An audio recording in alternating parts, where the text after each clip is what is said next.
intelligent systems. I think we're revisiting the definition of intelligence, but these systems can literally listen to a conversation between a physician and a patient and synthesize all of that information to come up with a basic diagnosis and put that in. That's an incredible aid for an overworked doctor or medical officer or community health worker who cannot possibly know all of the world's information at their fingertips. These tools can bring that, and you don't even have to sit there and type it all in. So maybe what I would say in summary really is that this is just the beginning of the technology revolution. What we need to do to really make this a reality, to bring universal healthcare and access to all of the patients in a cost-effective way, is partnership. Nobody can do this alone. There's a lot of innovation happening in a lot of different pockets.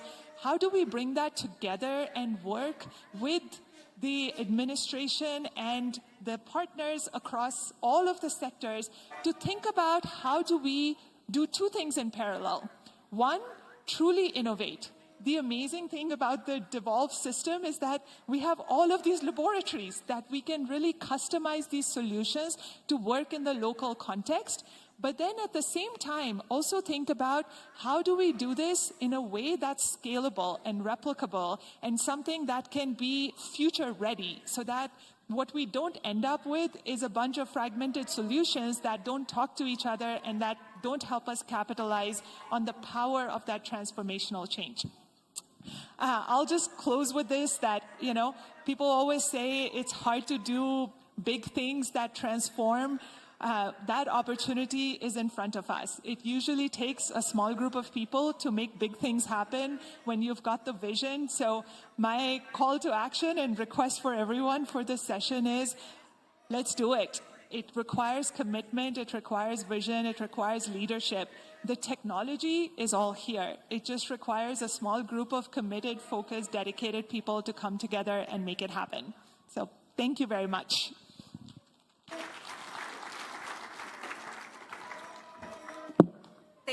Thank you so much, Ruchika, for those insightful sentiments and perspectives. I think, how many of you, by show of hands, knew that the first mobile phones were 2 kgs? By show of hands. Only one person. Wow, good. I think there's something that Ruchika has said that really rings to mind, especially in my duty as the co-chair for ZMCC. She said, it takes a small group of people to make a change.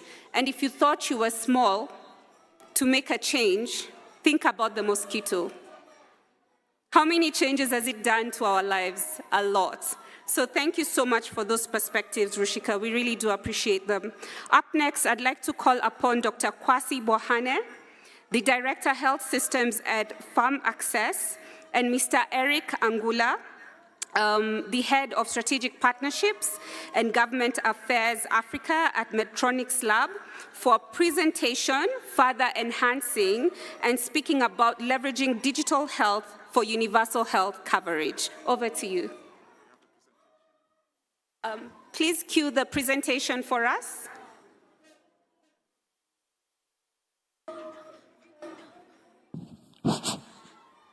Yeah, as we wait for the presentation, I want to start by standing on existing protocol. Thanks for the organizers for inviting me. We're going to do the presentation together, and I understood we have 10 minutes.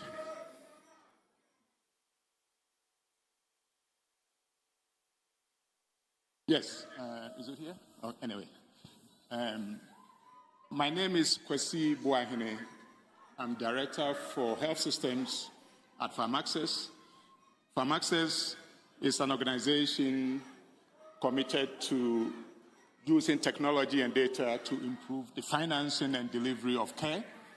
So the main focus there is how can we ensure that healthcare can be financed and delivered on a sustainable basis. So we're not just talking about today that we deliver care, but tomorrow, the next day, and the day after. I'm from Ghana, and Kenya and Ghana have good relations. So For the sake of time, I might not be a bit diplomatic, but I think it's also part of why the organizers invited me to share some lessons based on the work that we have done. So if I relate the lessons that I've learned across the countries where we work and look at the system in Kenya, what I can say is that the healthcare challenge in Kenya is not due to lack of money and capacity, but is due to the necessity to implement strategy on a consistent basis. You know, some of the countries where I'm going to talk about to you, do we have something to flip? Oh, okay. Some of the countries that I'm going to talk to you about are sort of countries which in some extent copied from Kenya. You know, Kenya started this health insurance system in 1967. Ghana started its health insurance in 2003. But if you compare the two, you see that Ghana has made some remarkable progress. So these are some statistics. If I can get the next slide also for the sake of time, you can get these slides from the organizers, but you can also reach out to me and I will share the presentation. I think we've heard the story from Medtronic about the importance of technology, so I won't go into that. Just to let you know that mobile payments constitute about 10% of the GDP of African countries. It's about 2% in Europe and the US. So you see that Africa is way ahead. And the question, which of course at PharmAccess we are very much interested in, is how can we use mobile technology to transform healthcare in the same way that mobile technology has been able to transform or lead to financial inclusion. Yes, please, the next one. So this is what we do. Like I said, we are leveraging technology and data to do that. We work with both government and private sector. Yesterday, Dr. Ganda presented the work that we're doing with Kisumu County. In Kenya, we have some fantastic private sector entities, including CarePay and Safaricom. And we've been able to do all these things through the general support of the Dutch Ministry of Foreign Affairs, and I think they are in the room. So it's very important to have partners that are willing to go with you in order to take the risk. The next slide. These are some of the results that we have achieved. Once again, for the sake of time, I won't go into that, but you can, as you can see, one of the things that I feel proud about is that through our safe care methodology, so we've been able to support facilities, healthcare facilities, and across Africa, we've been able to reach over 7,000 clinics, and every month, these clinics are able to serve over 8.2 million patients. I think that's incredible. The last slide, and I think this is actually the point. The point here is that the first important lesson is the need to pool funding. So if you talk about pooling funding, underlying it is the need for government to commit funding to healthcare.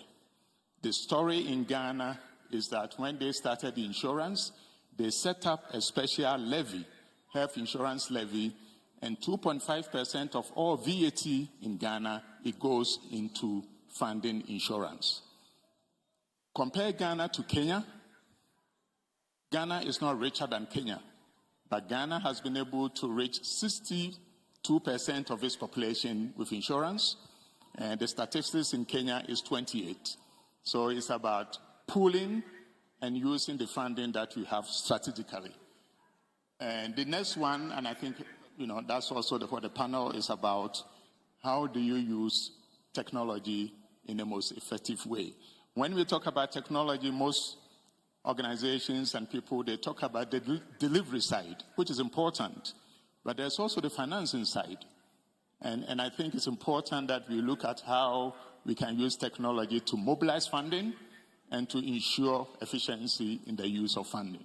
And these are examples where, if I would just use one of them, Lagos State, they have insurance program, and they've tied, because they are using technology, they are able to see the outcomes of each facility. And they've tied the financing or the payments to the facilities to their quality performance. And I think that's the best way of ensuring efficiency in the system. And the last one on that side is private sector participation. That is key. So once again, the lesson from Ghana, there's a good collaboration between the private sector and the government, to such an extent that a group of the private sector body, they have only 7% of the healthcare facilities in the country, but they deliver 30% of the healthcare. The government doesn't bash them on that. The government is proud that they are leveraging innovations from the private sector side to do that. And this is the last slide, and I hand over to Metronics.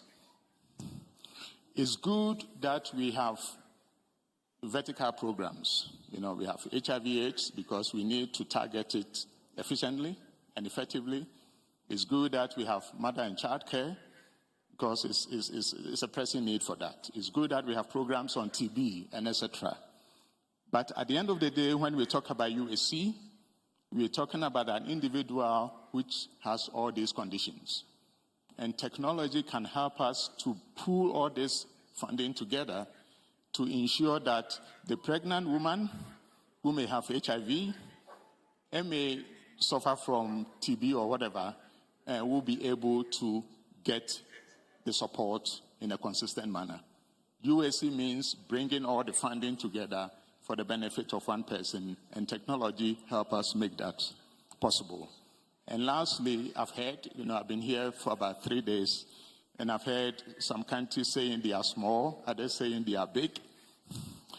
There's a proverb in Ghana which says that, for those who says they are small, there's a proverb in Ghana which says that you can only complain about your size if you have never spent a night with the mosquito. Yeah, you know how the mosquito can cause havoc. And those who think they are big and cannot organize, we also say that the buffalo does not complain about the size of its horns. It just moves. So with that, I'll leave you, and then nice for inviting me to be here. Thank you very much.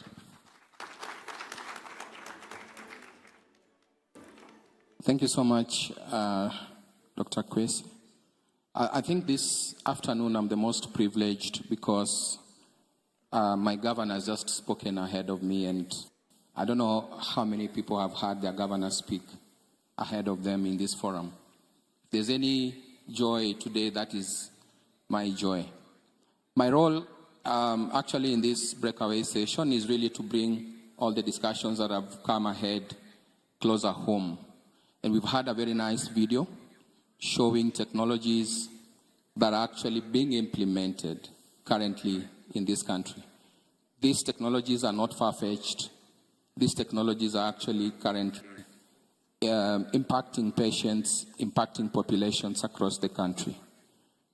My role today is also to remind us about the UHC, to remind us about the position where the government has really and is really investing to ensure that we use primary healthcare as an avenue towards UHC, but really specifically speaking about primary care networks.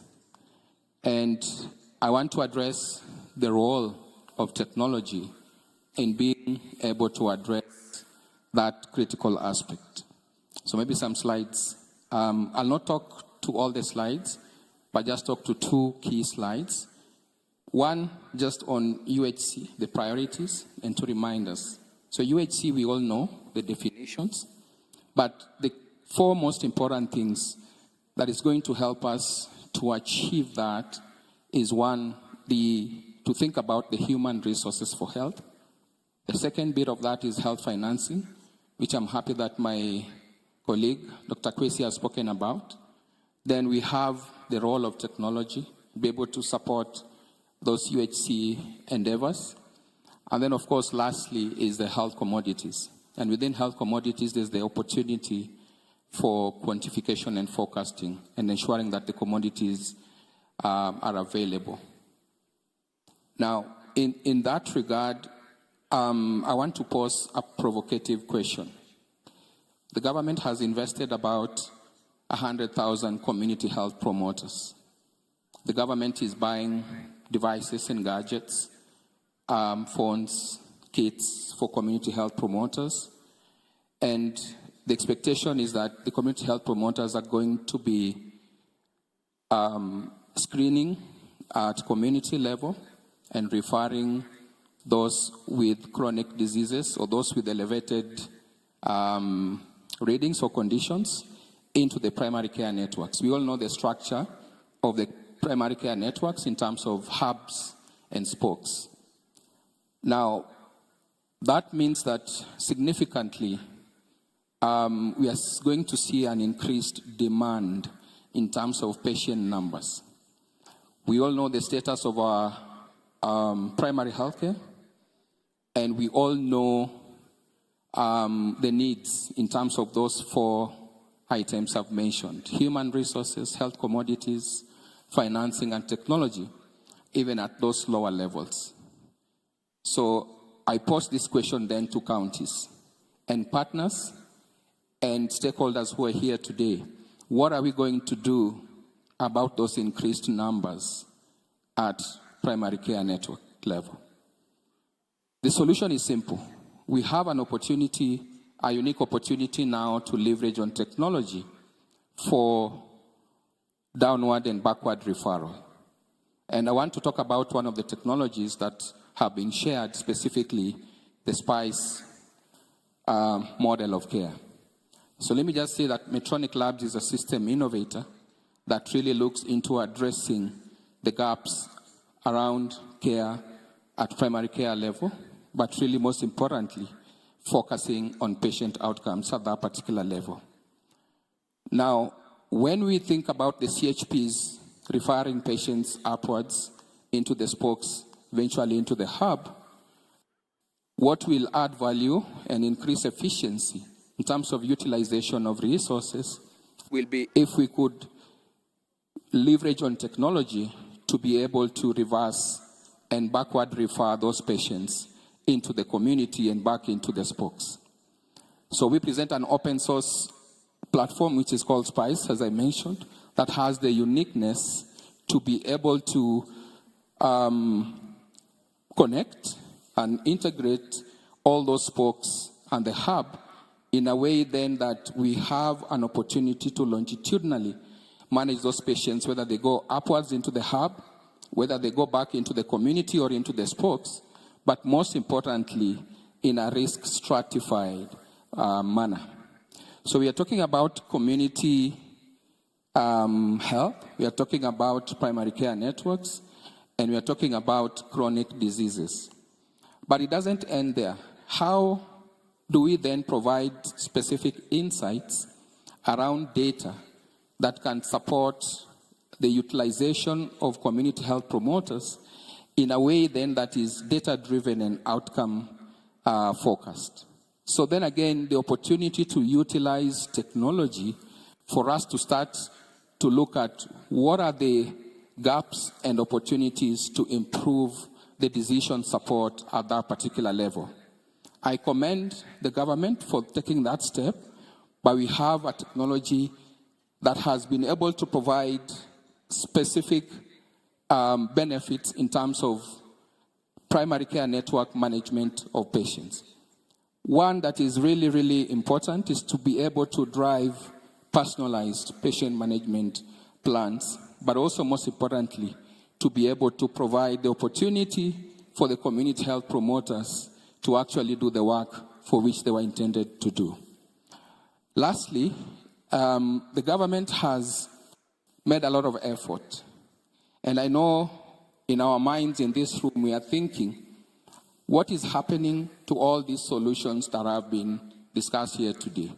But I must say that the government has moved really quickly to ensure that all these solutions speak to each other and that there is opportunity to integrate the services so that the same patient who is a mother and has diabetes and hypertension can be seen appropriately without stifling innovation. Thank you so much.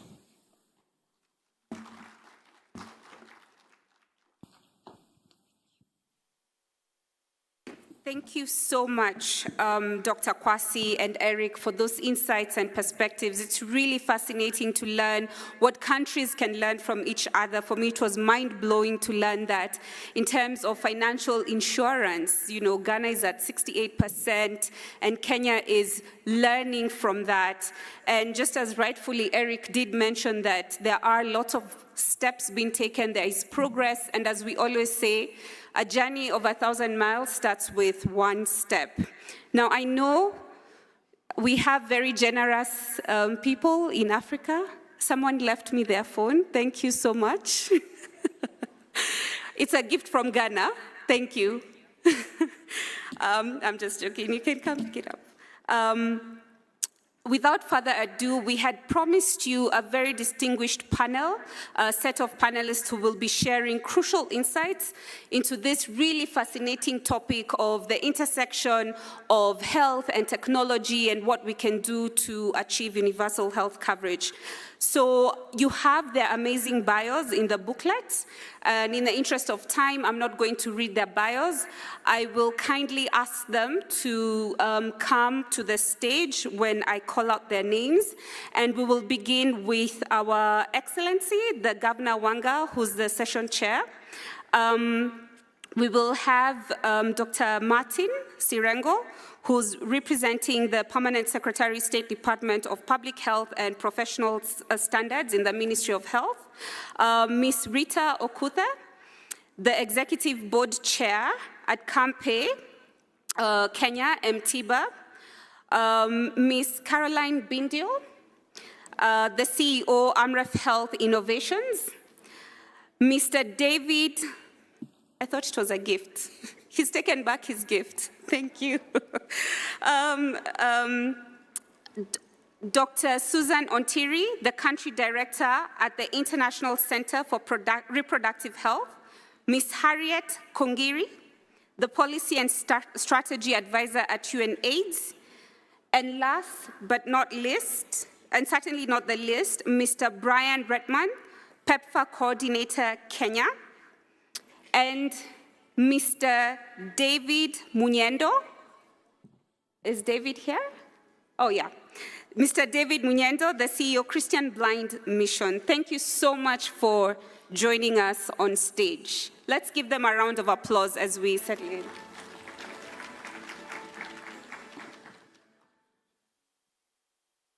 Thank you. Thank you once again.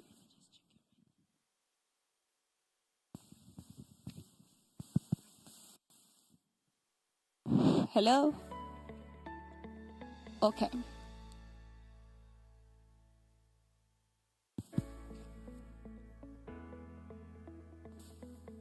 Hello, hello? The mics have jammed on me.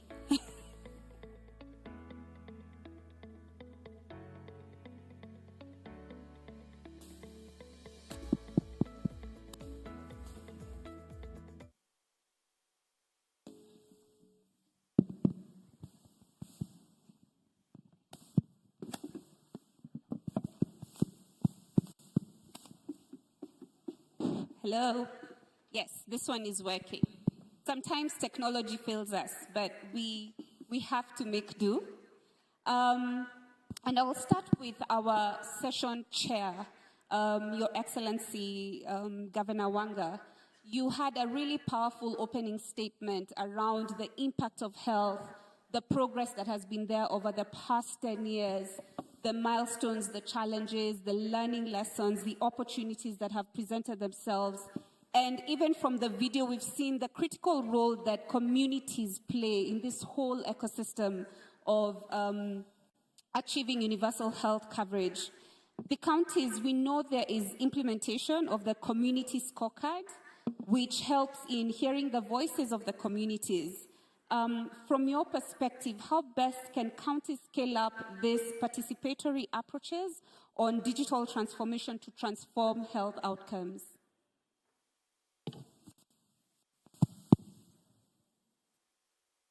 Thank you very much, Liz. I was hoping to hear the other voices since I had already made some remarks, but thank you for that question. And let me recognize in the audience here my CC for Health, Roslyn Omolo. Roslyn, in case the questions are too hard, I will ask you to help. But I think Homa Bay has put a lot of premium on public participation, and as the same for all other counties, because it's a constitutional principle which anchors our new constitution and also devolution. It's about hearing the voices of the people at the grassroots and acting on that basis. As far as digitization is concerned, and as far as use of technology and provision of health services, and also just catalyzing, I saw on the video there a telemedicine scene.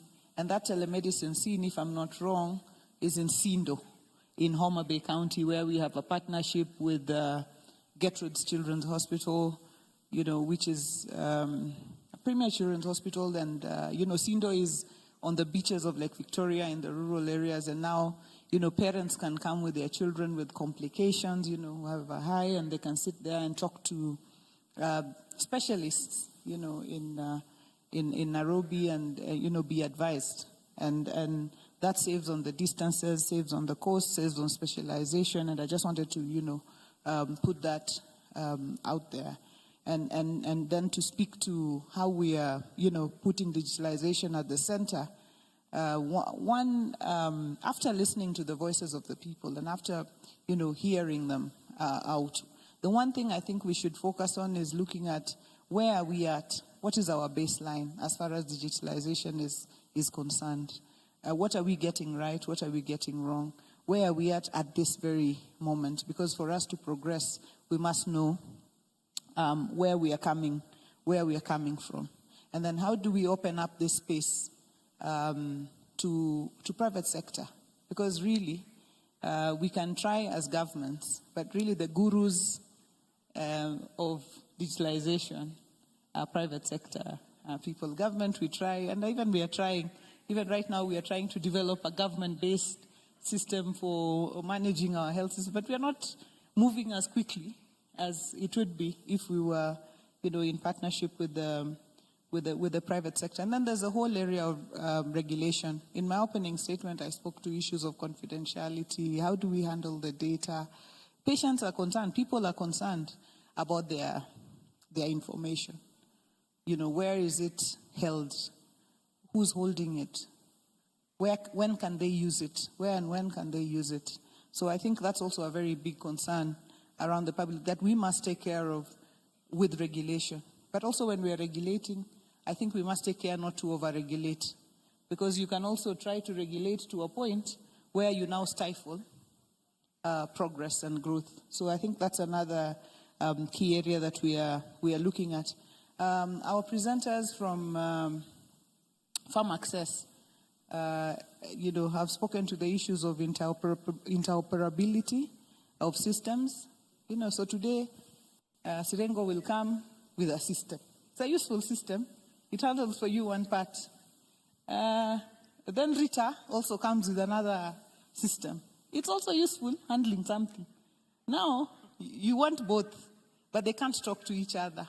And I think that's, I saw in Farm Access's presentation, that I think government is putting a lot of premium on interoperability so that we can take both systems, take the best of Sirengos and the best of Ritas, and if Liz has another one, and put them together and they speak to each other and we meet the objectives. And then there's, sustainability. Governments are, we are here only for a season. I'm here today. I might bring a very, very good, wonderful system, and Liz maybe supplied me with that system. Then tomorrow, somebody else comes And then they said, no. This one just looks like Wanga, walks like Wanga, talks like Wanga, wedding like Wanga. I don't want anything that looks like Wanga around here. Out. However good, then people go back to square zero, and then they want to start afresh. So anyway, as we look at community participation, and some of the concerns that arise around digitalization are what I have highlighted, and maybe I will come back a little more to speak a little more. Thank you so much for those perspectives. I really love the fact that you mention and acknowledge sometimes we learn from each other, and how do all these fascinating and helpful and efficient innovations talk to each other so that they can complement and not compete with each other. We've heard from the county's perspective, from the Ministry of Health, Dr. Sirengo. What is the ministry doing in terms of embracing the power of digitalization to fast-track universal health coverage?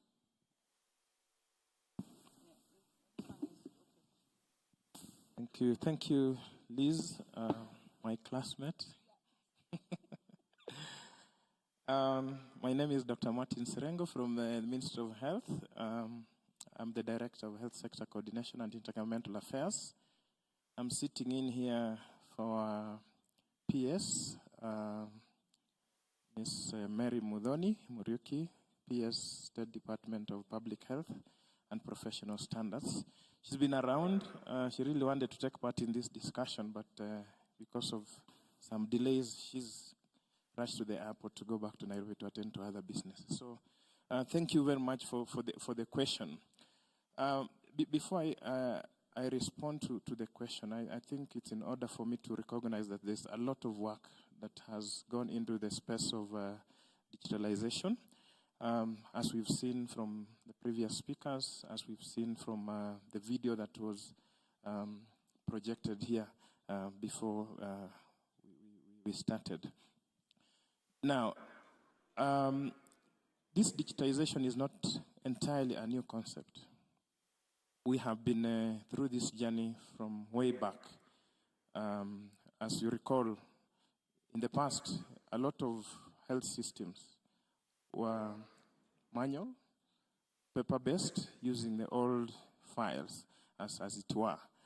But the Ministry of Health is working alongside the recommendation of WHO, which is investing in the health information management systems, which supports the digitization process. Of course, the new hype about digitization came with now the new government, that we must digitize our systems.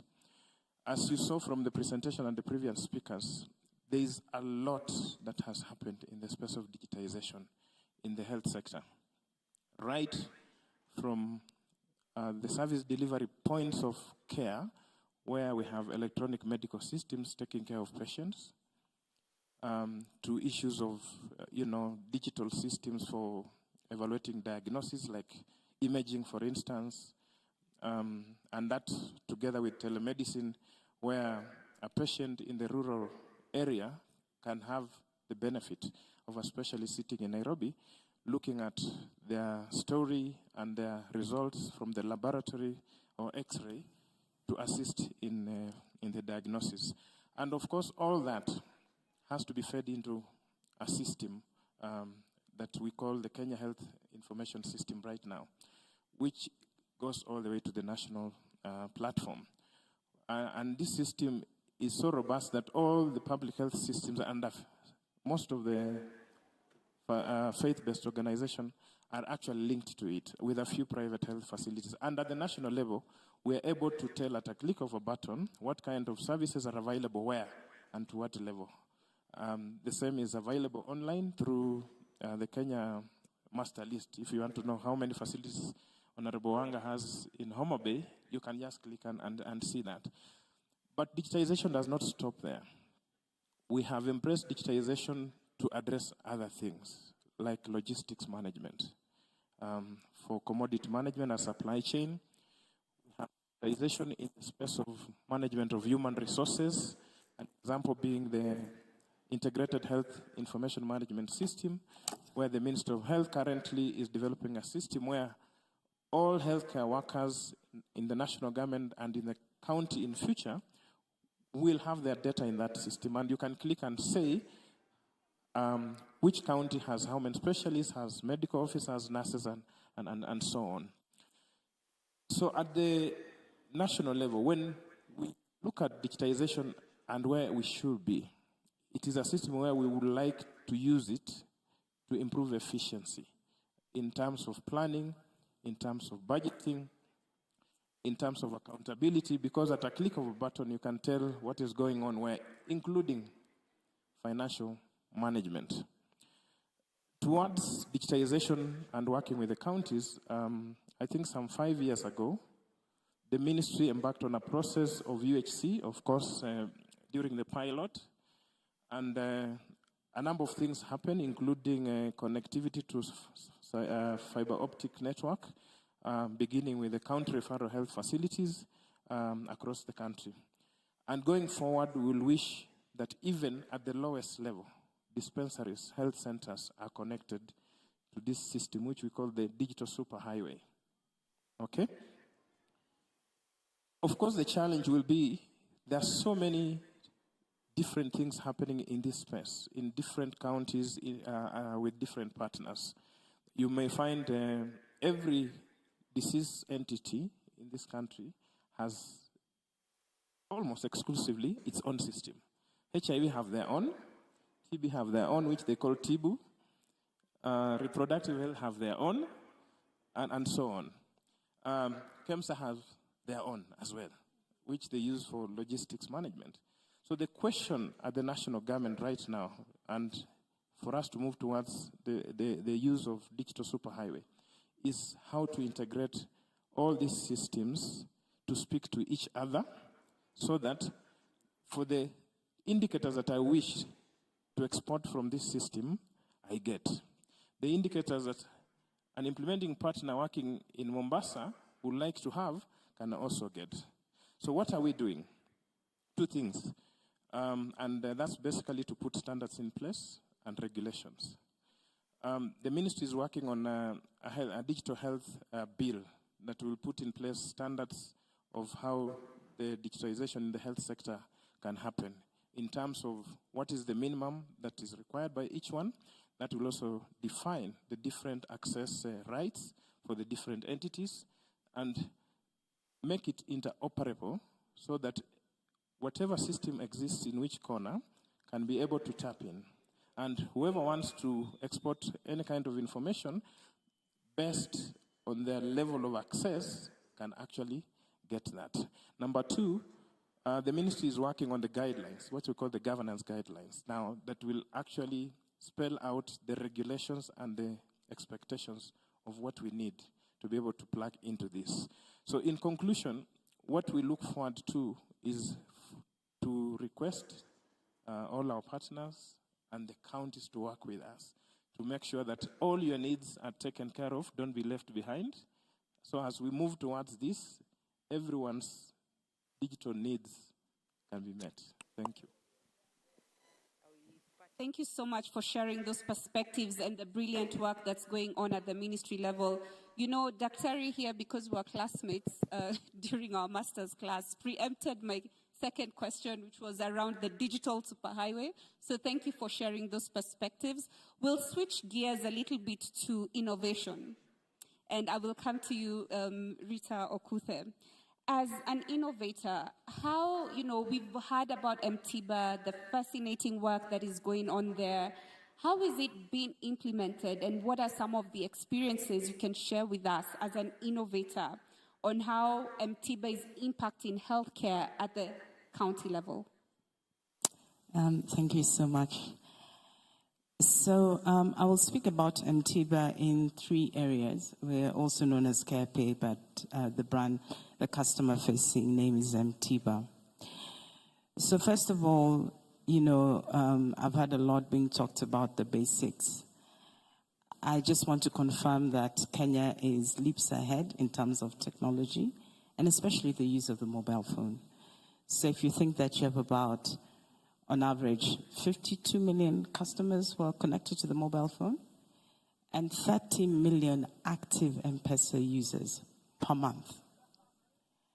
It tells you something. It tells you that we are ready to take that digital leap. And the first thing that MTBA does is takes away, the cards that you have that sometimes you present. We put that into your mobile network. So it's very personalized. You can go in there, see what your medical insurance benefits are, how much you've used, what the balance is. Now, when we worked with the UHC in specifically Kisumu, we were able to really deliver this. And, it was a huge, huge motivation for the end user to really be clear on, what exactly has happened and how much have I spent and which hospital have I gone to. Now, I think the consumer side is probably not as difficult as upstream. There is creating the demand, that's fine. But I think on the supply side, that's where I think that ourselves and other innovators can really support county governments. So let's start off with, just transparency. I walk into a hospital, I'm diagnosed with malaria. The treatment should be fairly standard. An anaphylactic, maybe a drip, depending on how badly off you are. The pricing also should be fairly standard. But however, if this is not digitalized, because you see, the one thing that technology drives is transparency, accessibility, and technology bridges distance. If this is not clear, then different different patients have different experiences in different hospitals. So MTBA also has a solution that helps in administration of claims. And this is very, very useful from a county perspective in really understanding, the drugs that you order from KEMSA, how are they used, where are they being used, what are they being used for? And as people walk into hospitals, into your level 2 and level 3 hospitals, you can even predict if you're likely to have a pandemic or a crisis. So if you usually have 2 people walking in for malaria every day, and then you suddenly see 50 people, 60 people, okay, there's a problem with malaria. And you can proactively react. Because what happens is, we declare a pandemic and then there's a knee-jerk reaction and everybody's flooding in, focusing on this and forgetting other things.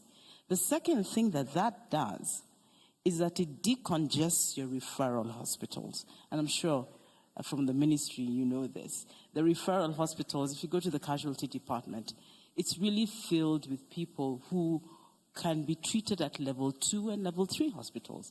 It's really malaria, TB. It's very basic treatment that can be done at level 2 and 3, and therefore decongest level 4, 5, and 6 to really focus on diseases that are really critical and require specialist care. The other thing that I would say is empowering the community health volunteers. That is really the crux of where our public health system lies. These are the people who go around, who know exactly what is going on. Finally, the last thing that I would say in my experience, I think is very close to what Her Excellency has referred to here. Continuity beyond 10 years of individuals. I think health is a right to everybody. It's not a privilege. And therefore, if we are going to get into digitization and begin a digitization program, to get the best out of it, it has to be sustainable. It has to be something that supersedes individuals. And that will help also with the donor community. The donor community invests a lot into health, but it's still a bit fragmented because, for some reason, when we started investment in health, we were looking at, disease lines. So I think somebody spoke about that earlier. You have HIV, then you have tuberculosis, then you have pregnancy. And you never imagined that, this one person could have all 3. And then if you go into your database, you probably have this one person listed 3 times. The donor is probably spending 3 times more. And the lack of transparency. Once you build a system that is transparent, such as MTBA has, where you can see who has walked into a clinic, what have they been diagnosed with, what have they been treated for, how much has it cost, that transparency encourages donors as well as the public sector to invest and fund more. So that has been our experience. Counties are at different levels of digitization. Some embrace it open-heartedly. Some are a bit more cautious. And some perhaps do not see it as an immediate priority. Yeah, they see healthcare as a priority, but digitization of healthcare may not be a priority. I think one of the things that you can perhaps do for us, Madam Vice Chair, is just to make sure that from a county perspective, the governors understand the importance of digitization and how it saves them money and provides a better and more consistent experience. There are more exciting things that can happen with technology.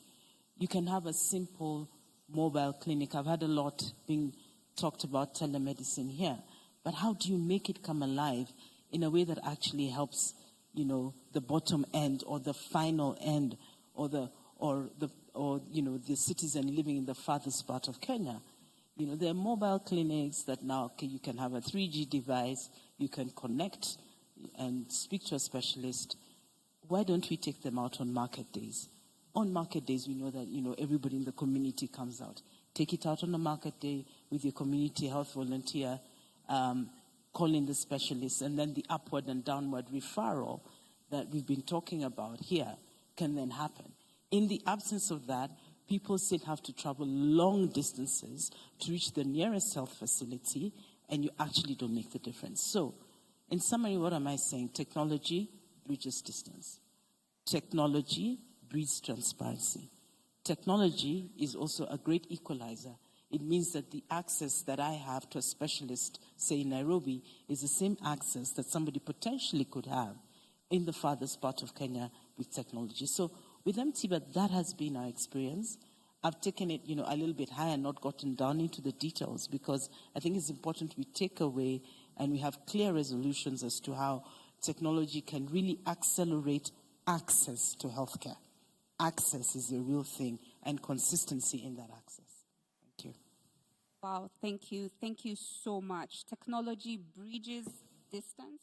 Technology is a great equalizer, and technology upholds transparency. And I think one thing, just based out of the threads that you've shared, it also helps us with the predictability so that we are able to monitor the emerging trends in different localities. Thank you so much for that. Caroline, I'll come to you because part of the three things that the chair of the session has talked about, Dr. Sirengo here has talked about, Ruth has mentioned, technology is as good as the data you feed it. And it's very interesting, Chair was talking about the security of data. Who owns this data? How do they share it? Where is it stored? Just thinking about yesterday, I got a call from a landline that said, is this your number? They spelled out my number. They gave my full names, my ID number, and I felt, oh, this is a scam. And so before we went further, I just hung up. I can imagine how I felt with just my name, my ID, and my phone number. I can only imagine if somebody's data, health data, gets into the wrong hands. So in your perspective and in the work that you do around data sensitivities in innovation, just shed more light to us on how do innovators safeguard health data from unauthorized access? That's a very good question. Thank you, Liz. And I think everything that has been said here suggests that there'll be more digitization, there'll be more digitalization. With interoperability, there'll be more consolidation of data. So when you look at my data as an individual, you'll be able to see my gender, my age, where I live, what is my level of education. You'll be able to access a lot of data about me. And when I think about safeguarding data and the question that you've asked, I mean, it's really in three parts. What is unauthorized access? What is health data? And who are innovators? So when I think about unauthorized access, I'll just give you a very brief story of something, a true story of something that is happening now as we speak.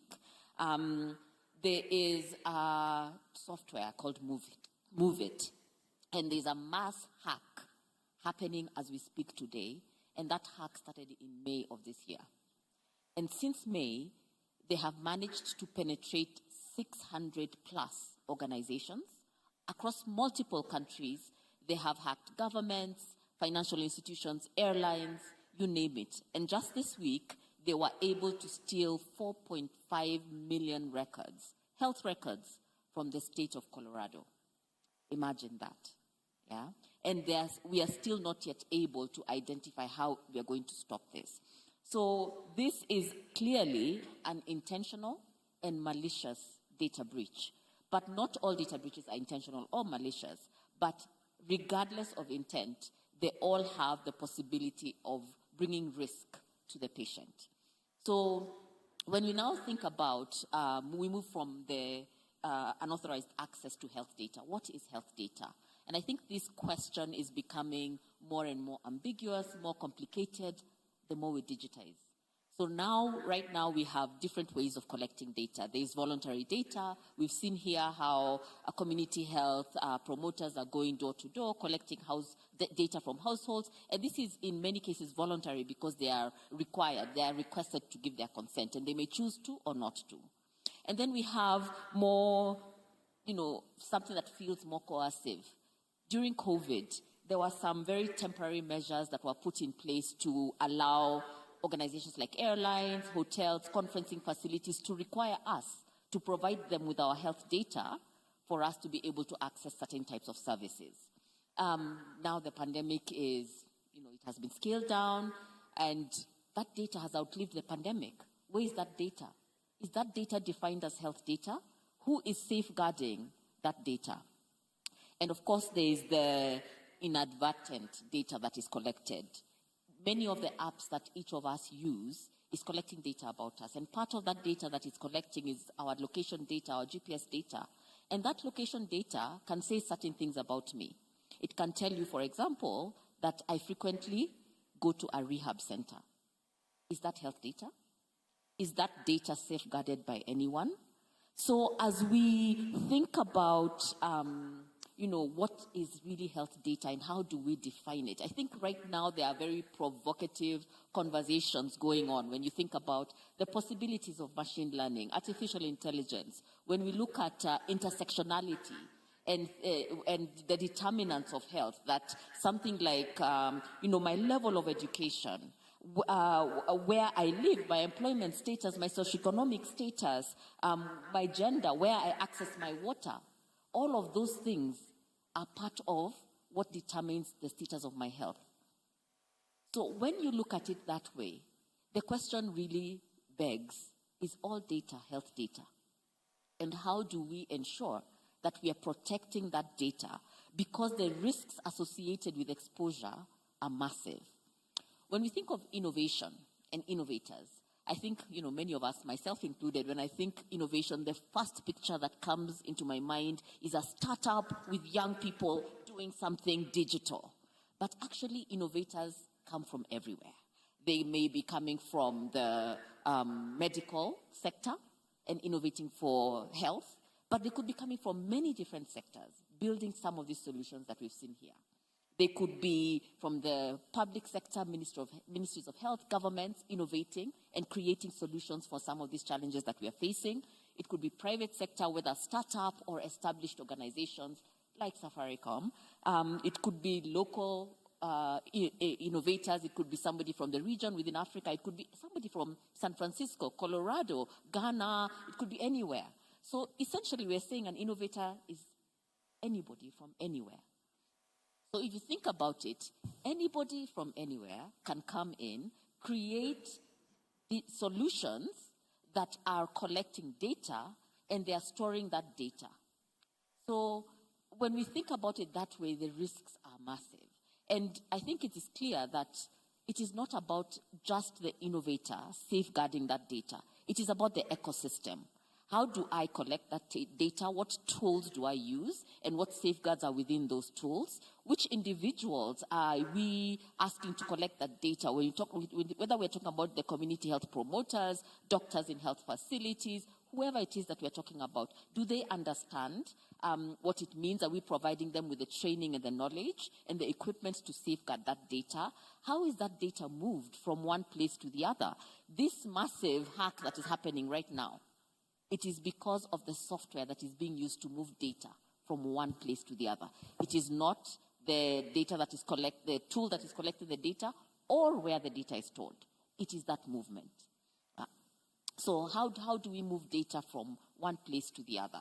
And when we think about interoperability and the consolidation of data, and even just the how data it's very easy to move data from one machine to another, from one jurisdiction to another.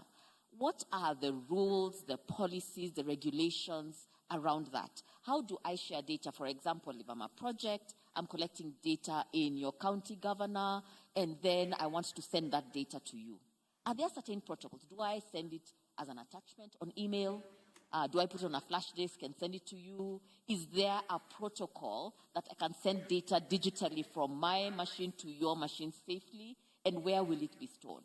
So thinking of all these things is absolutely an ecosystem challenge that we need to solve as the ecosystem. Thinking about laws, regulations, the national law here in Kenya, the Data Protection Act, but also thinking of global requirements like the Human Rights Act, thinking of health data jurisprudence, and there's a lot of that has happened in the HIV space in Kenya, and understanding that it's complex, that we need to understand and know, and we need to be agile and change as the ecosystem is changing. What health data means is changing, and what technology can do is changing. So it's something that we have to work on together.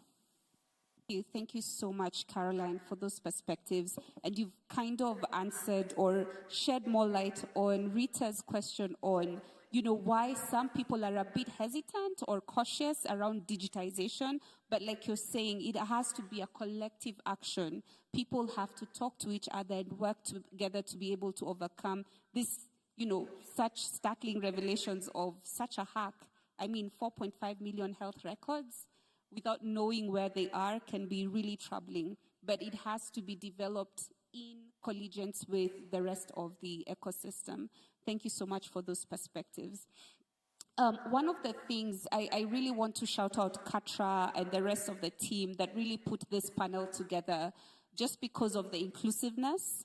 And I mention this because during the pandemic, I feel there was a lot of, when we began doing a lot of information, education, communication materials, there's one group of people that was left out, which was persons who are differently abled. And they often are left out in different conversations. And I think it was AMREF who was one of the first organizations to have the IEC materials on protection against COVID-19 in Braille. So it's really fascinating and amazing to know that Katra, this was considered during this panel, and to bring in Mr. David Munyendo to shed perspectives on how can digitization be used to improve inclusion and access to health services for special groups such as young people, people living with HIV, people with disabilities, and even people who are often left out, women. When we talk about digitization, there's a huge gender gap as well. Over to you. Thank you so much. I want first to agree with my speakers went first by saying that inclusive digital solutions actually promotes equity in access to healthcare. And also it promotes visibility of those who tend to be left behind. Because in many cases we assume that a community is homogeneous, but in reality it's very heterogeneous, and every sector of the population have their own needs, and they utilize the health services differently. The most irony about this is that the most people with unmet needs are the most at risk to be excluded from even the mainstream services. And by this I mean that we have persons with disabilities, persons with HIV, women, youth, among other vulnerable groups. I'm using the language of person first, because many times when you look at a person walking into a health facility, we always feel they are sick or they are patients. And many times they may not be sick or they may not be patients, but they are just clients of the healthcare system.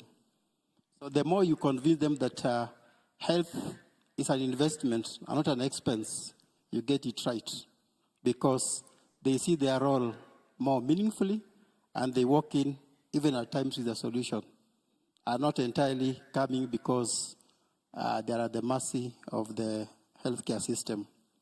Now, allow me to say that the challenges that many times we have is the issues of disaggregated data, because we tend to focus on the disease, we tend to focus on the impairment or disability, and forget about the person. But the more we aggregate data, we realize that we need to go an extra mile to ensure nobody is left behind. I'm saying this because even in the aspect of digital solutions, issues of participation is very important. And participation is a key pillar of empowering community to drive their own destiny in terms of healthcare. And the more you give them choices around the healthcare, the better, instead of getting fixed and prescribing what needs to be done. For persons who are more marginalized, it's always good, for example, if I can pick on persons with disabilities, to ensure that they own and they lead from the front line. And I've listened, I've watched the video. There are several apps that are being developed. Some have been developed, but at times we forget about accessibility. How do we ensure that everyone can use and benefit from available digital solutions? For example, if a person has visual impairment, how do you ensure that the digital tool has talking software or is able to voice? And if the person who is using a smartphone or even just a normal phone, how do you ensure that this person can equally have access to different opportunities using the same? Because the challenge we have is that we are so fragmented, and you have to keep on shifting from one app to the other to benefit from the vertical program that we have. Also, you'll find that using of the mobile phone app gives a lot of opportunities to the individuals. And I want to pick one app which we are currently using in 7 counties. That's Vihiga, Bomet, Kiambu, Kajiado, Embu, Meru, Kwale, to screen eye health. It's called PIC. So in terms of empowering the community, we have trained community health promoters as frontline soldiers, and they screen from house to house. So instead of carrying the snail and chat, they only have the phone. And this data is relayed real time to the dashboard. And so the health workers know how many people in a given geography are in need of eye health services. Those who require surgery, those who just require the medicines, those who require the spectacles, and it becomes so easy to either transport the patients or the clients, in this terminology, to the point of service delivery, or to have reverse referral, whereby you take a team to the community to ensure that you also reduce the cost and time to be incurred by the community in terms of accessing the services. I also want to speak to the issue of digital solutions actually empower individuals to lead what we call independent life. By this, I mean that when you send a reminder, somebody doesn't have to depend on an assistant to be reminded when to go back for the appointment. When you send a reminder or when to take or to refill the drugs, somebody doesn't have to depend on a family member. So it promotes independent living and empowers the individual to ensure that they're able equally to play their role in healthcare. The other challenge you normally have, you may have a very good digital system, but the health facilities are not accessible. And for example, if I was coming there on a wheelchair, it becomes really challenging. Even if it's a modern wheelchair, the one that's automated, it becomes very challenging. So as much as we think about the system, let's think about it holistically, from the infrastructure to the digital solutions to the people and equipment and all that. I'm saying this because practically We did an assessment of about 38 health facilities, and the biggest challenge was not even about digital solutions, it was more into physical accessibility. So we need to combine both in order to deliver better, attainable standards of healthcare for the community and for everyone. Thank you. Thank you so much, David. And I think David has left us with a challenge, and it's a challenge to all of us as innovators, as ministries of health, as county leaders. How can we ensure that we are more inclusive and think holistically about the solutions that we offer? Dr. Susan, coming to you. As the SDG lead on the SDG Kenya Forum, what opportunities exist for counties to leverage on technology and digitizing health service to enhance health service delivery, especially in the context of SDG? Thank you.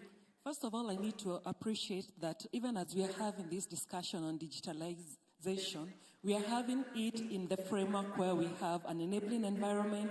The government has invested in a lot of policy guidelines and framework that allow these aspects of healthcare to really permit. We've seen efforts by the Ministry of Health, the Ministry of ICT coming together to collaborate. And if counties are to leverage on that, one of the things that my reflection is we need to move beyond pilot projects to scale. Take an instance or an example of what Dr. Sirengo mentioned. For over the last almost 10 years, we've had the electronic medical records, the EHIS, but it has only been rolled within the HIV programs. And also when you look at the coverage, it's only high-level facilities, hospitals, that are using it. At what point will a dispensary somewhere that is providing not just the HIV programs, but all the other programs are able to actually embrace EMR system? The whole aspect of interoperability, we have in several systems that have been implemented by the various partner. County governments, specifically the county departments of health, provide the leadership and oversight. They are an integral element in terms of coordinating all efforts that players or different implementing partners come on the ground and ensure that all these innovations are well coordinated and there is oversight and there is actually scale up. When you look on commodity supply chain system, when I reflect again on the program that we've implemented jointly with UNFPA with funding from FCDO, where we got KEMSA developing an integrated logistic management system for the family planning commodities. For the first time, we are going to have a system that allows even a healthcare provider at a dispensary to be able to see the commodity stock levels at KEMSA. The promoting end-to-end visibility ensures that there is improved efficiency when it comes to the supply chain system. It ensures that there is a rapid decision-making process, as opposed to currently what is happening where we are having the hard copies. We know we wait at the end of the month to submit to sub-county, county, and the same is aggregated. The opportunities for counties to see that is to also ensure that they support the rollout of these initiatives, because what we know is initiatives come to the county, there is a training, maybe a class of master or even select healthcare facilities, but it behooves the county department of health together with the partners to ensure that there is continued mentorship, that healthcare workers up to the dispensary level are able to actually utilize this system and continuously, and also investing in data quality checks. Because when you talk about now digitalization, it means that the data that is entered from the dispensary level, there might not be sufficient quality checks across the system to ensure that it's of high quality. The other thing also that taught us when you remember the COVID-19 pandemic, when most services were paralyzed. Think about all the innovative solutions we came up with, even including capacity building of healthcare workers. We embraced digital health systems to provide trainings of healthcare workers. Within our program for the performance monitoring and action, we were able to roll out massive trainings across the county, collect data using digital health platform. And when you take up such initiatives, then it means that there is also improved efficiencies, because when you think about the number of trainings, for instance, that happen at the healthcare facility or within the counties, some of those trainings can actually be converted and we can embrace use of digital platforms. There have been several apps that have been provided so that we are having a system that provides continued support to the healthcare workers beyond the classroom training that is offered. Lastly, when I think also about the supportive supervision that happens, we go with the supportive supervision books, we write, we leave them, but within this era where we are having digitalization, converting some of those systems into an online, where if you are seated at the counter, if you are CEC, you can basically drill down to a particular facility and see the last supportive supervision visit, what were the key findings, what were the action plans, and also follow up for continuity to see whether they are the same have been addressed. So I think the time is right. There's a lot of opportunities, there's a lot of goodwill, there's a lot of investments that are going from different, led by the government and also partners. So the county governments should be able to come to a place and ensure that there is coordination so that all these efforts are well utilized. Thank you. Thank you so much, Dr. Susan, for emphasizing on the point of coordination. And I always refer to the Swahili saying that says, kidole kimoja hakivunji chawa. And you've really reiterated it in terms of you all need to come together to be able to feed into each other to push those milestones. Ms. Harriet Kongin, you know, there's been a lot of great discussions and examples, and I've had HIV and AIDS being lauded as a good example of some of the data that has been used. In your perspectives, what are the existing opportunities for digital health innovations in Kenya that perhaps have been used by the UN, or what the UN is doing in this space that can be emulated? Thank you very much, Liz, and just a lot of appreciation for everybody here for actually being here until this late. Just to say that, again, I would like to really congratulate both levels of government, both national and county government, for the efforts that you're making in terms of this whole discussion around digitalization and implementing, policies, ensuring that we are able to use this technology for development. Within the UN, we have a new cooperation framework that is signed between the Kenya government, or that rather the Kenya people and the UN. And one priority within that cooperation framework is the whole, it actually prioritizes digitalization as part of accelerating the SDG goals, the social development goals. The UN also has a joint program that brings together the different agencies within Kenya to basically address digitization, and it focuses on inclusive digital infrastructure and increased investment towards basically trying to bridge the digital divide. And one of the focus of this joint program is looking at partnering with the government, development partners, the private sector, civil society, and so forth, to really ensure that even as we talk digitalization, we focus on areas and particularly places that have been left behind, and ensuring that nobody is left behind, even as we talk and implement digitalization, and especially when it comes to health. Now, these specific areas that we are looking at are ASAL areas, that is arid and semi-arid lands and counties in Kenya. And we are also particularly focusing on informal urban settlements. We say this because these are the areas that have been proven to be really behind when it comes to issues of poverty, or rather issues of development.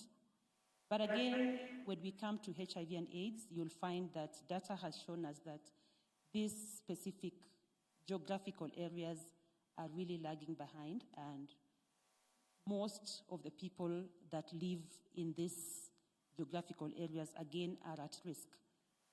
Two things are happening. You realize that with regards to HIV and AIDS, the young population, that is the young people, and especially adolescents and young people, and more specifically girls and young women, are really at risk.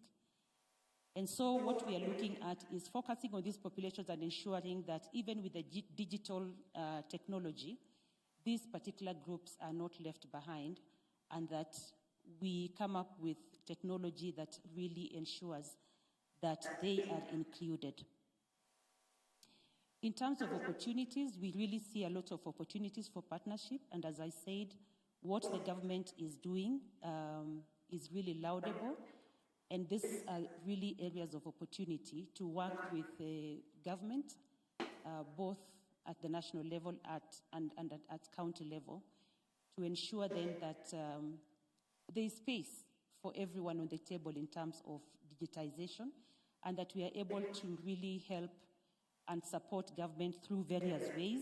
And I see technical assistance and capacity building as one area that the UN and UNAIDS comes in, policy development and advocacy, funding and resource mobilization, data governance and standardization, research and innovation, and finally, perhaps just looking at partnership and knowledge sharing. What is happening across different counties, what is happening even within the region and globally, and bringing that knowledge back home to basically see how we can leverage what is happening success stories from other regions and globally.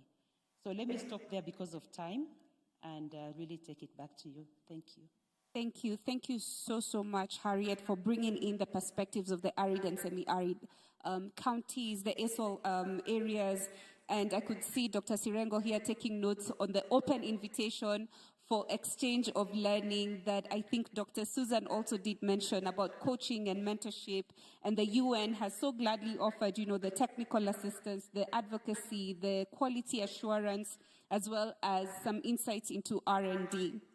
Thank you for that. Last, but certainly not the least, Brian, Kenya has collaborated with PEPFAR for nearly 2 decades, actually over 2 decades. How has PEPFAR supported Kenya's health system to digitalize, and what are some of the recommendations you have for Kenya in terms of optimizing everything that has been mentioned? Great, thank you. And let me just say it's difficult to be on the back end of such an esteemed panel. And so I want to thank you all. And a lot of what you've said I had planned for, so I may just throw this away. As you mentioned, PEPFAR has been active in Kenya for 20 years. We're happy to be here. And I have to say, PEPFAR has really evolved over those 20 years to really respond to the epidemic. And we've done that through data and really understanding what the epidemic looks like and how to respond to that and really get to the point where we're now at epidemic control or close to it. We're really close. Now we need to continue to look at that to identify where we can find those outliers who have not yet come in for testing, who have not yet gotten onto treatment, and who have not yet gotten virally suppressed. But and we've really moved a long way from the paper-based systems that we started with to now something that people have on their phone and understand what their health looks like. And so I'm really excited to be here in Kenya to identify some of these new pathways and really actually I think probably go beyond some of what we see for health even in the developed world. So I think we've got some great opportunities here that I'm looking forward to working with. As you mentioned, PEPFAR has worked in the HIV space, and I know that that's the silo that we have to break beyond. And I think with the UHC plan and primary healthcare plan, we really need to identify how to break those barriers, because I think we also see that as people who are living with HIV are on treatment and living longer lives, they're starting to experience other health problems as well, like diabetes and heart disease and cancer. And we need to ensure that those patients have the ability to transfer out of the CCCs and get the health services they need within the broader health system. And even better yet, at some point, that health system should just be there for everybody and not so focused on those silos. So I think we've got a lot of work to do in that arena, but I think we're getting there. PEPFAR has developed a lot of health solutions for the HIV patients that are there, particularly on, we call it person-centered solutions. We have a app that's a Nishairi app that helps the patients track their status over time, tracks their appointments, tracks lab results, and also if they're having issues, it helps connect them to case managers. And I think as we look at how we work within the broader health system, I think a lot of those systems and these apps are really applicable to other diseases, and really we can work to get there. On the community side, I think it was really on the video, we saw a lot of the apps that are being used, like Afiastat, Aegis, there's Dreams applications for our adolescent girls and young women. We're also developing applications for community-led monitoring so that that community groups can actually go out to facilities and help provide input to the facilities, to the counties, and to the national government on how to do better for the individuals that they're actually serving. I'm looking forward to getting those rolled out. Some of them are there, some need to be. At the facility, we're also, we've helped roll out the Kenya EMR as has been described. There's ARMS and there's eCare, and I think what we need to work on now is how those actually work together and go beyond HIV, and really how other diseases can work in that space. We've also worked on mHealth solutions like Ushairi, mLab, and referral directories to kind of bring together the disparate directories and databases that are out there, which again, applicable to beyond it just HIV. But I think we've started there, and we are working with the Ministry of Health to really identify how to do that.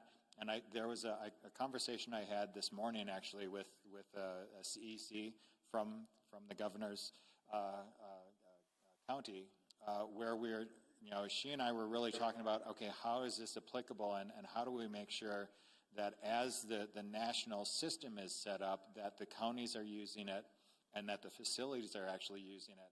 And the reality is the transparency in the system needs to be there for them to be able to use that data themselves, and to make decisions and to understand how to use their resources as best they can. And then that also needs to translate down to the individual as well, and how they can pull their own data and understand and determine how their data can be used, and hopefully be protected. Because I think that is a critical piece. We're moving beyond to look at digital health intervention progress,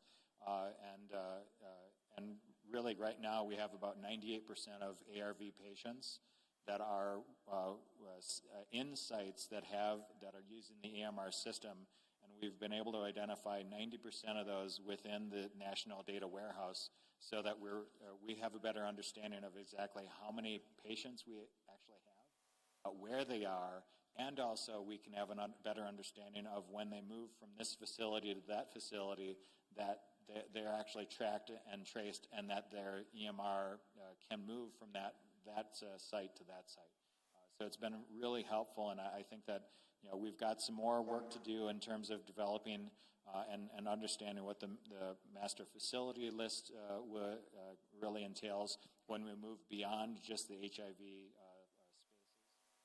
We've worked with community and client registries as well, and we're also supporting the HRIS system so that we can track healthcare workers that work with HIV, but hopefully that'll be translated beyond as well. We are also working with machine learning to identify some of the efforts that we need to understand risk for individuals who are on treatment, so that if they have risk for coming off of treatment, if they have risk for viral suppression or for non-viral suppression, and also for mother-to-child transmission. We're using machine learning to understand that and really identify those individuals for specific care to be followed up on.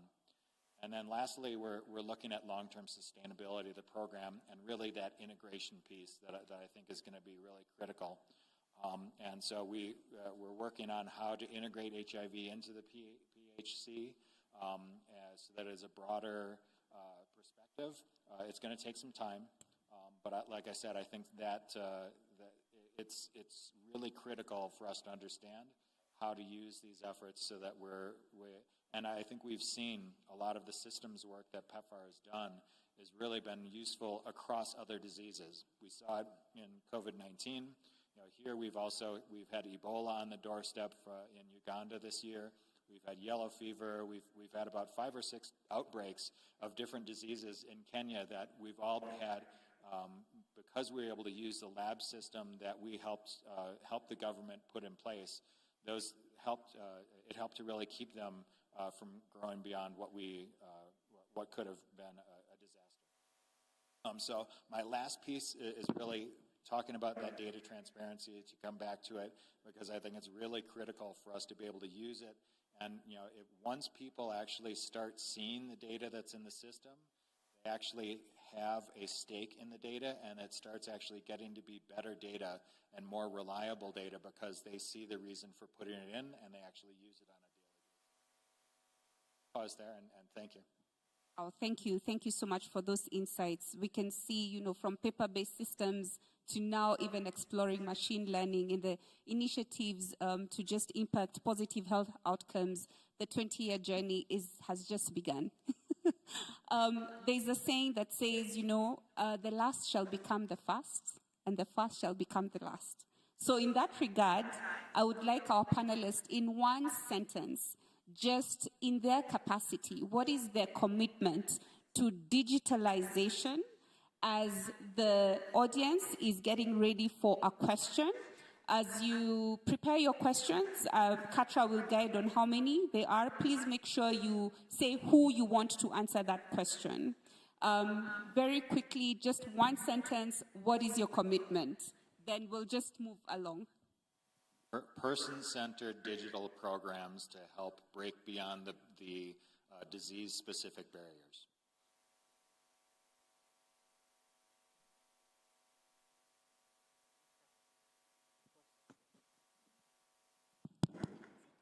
Thank you. For UNAIDS, actually, we are saying that we can work to ensure that digital health initiatives reach marginalized and served populations, including those that are affected by HIV and AIDS through advocacy. For ICRH, scaling up the digital health solutions, specifically in the space of commodity supply chain across all the 47 counties. Right now we're in 16, but we are hoping that by next year we should have covered all. Okay, for Christian Blind Mission, CBM, our commitment is to strengthen healthcare systems on issues of inclusion, in particular focusing on 2 innovations around use of peak technology in eye health screening, referrals, tracking, and client management. And then secondly, modeling 3D printing technology around rehabilitation services and then scaling up its use. Thank you. For AMREF Health Africa is to remember that behind each data point is a human being, and that we will work with all the stakeholders to ensure that we're not just focusing on the benefits of digital, but also safeguarding digital and data against unauthorized access, so that we protect people from discrimination, stigma, undue influence, and profiling. For KEPA and MTIBA, leveraging technology so that we can support the county governments and also the national government to provide access to quality health care for all Kenyans. Thank you. From the ministry, mine is to say that this is a very good public participation forum. We've heard you. And as government, we are working to provide the required policy guidelines that will take care of the things that you've brought up as a panel. I've had many buzzwords: data protection, end-to-end visibility, data quality, protection, learning from the lessons that we have seen from previous systems that we've had. We just that. Thank you. Thank you. And for counties, it's to prioritize digitalization of healthcare by making investment within our budgets, but also building partnerships with national government and private sector to advance digitalization. Thank you. Thank you so much, Chair, for completing those commitments. Next year, same time, Katra, you will hold each and every person here accountable to their commitments.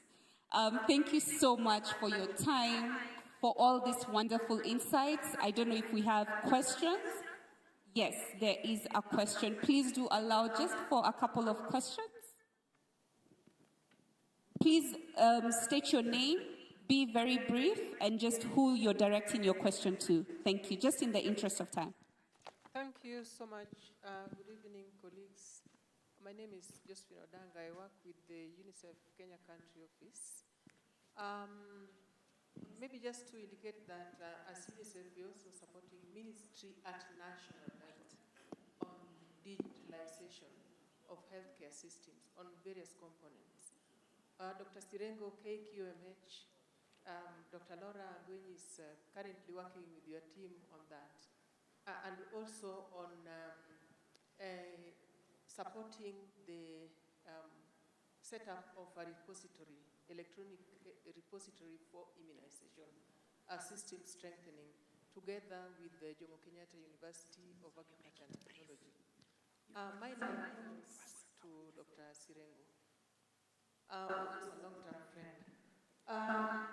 Two things. One, listening to the different panelists, I think there's a lot of work, Dr. Sirengo, that ministry needs to do, just for your consideration. We want to develop policy while county governments are already running with digitalization. And I think we have the risk of really having the county governments, have perhaps having some breaks so that they do not proceed so much. Because yesterday, listening to Kisumu County, it was M. Marwa. Today here it's Mtiba and of course a lot more.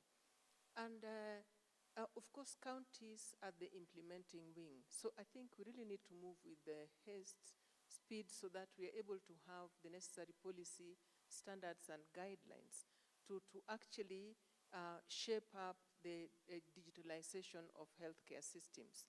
Why do I say this? Because if Governor Wanga, who is my governor, I'm actually a resident of Homa Bay County, if she has to move so much and then find out that ministry has perhaps totally different guidelines, it will actually throw her off guard. So what I was thinking, Dr. Sirengo, for your consideration, we are just starting work on the development of the Kenya health sector and investment strategic plan.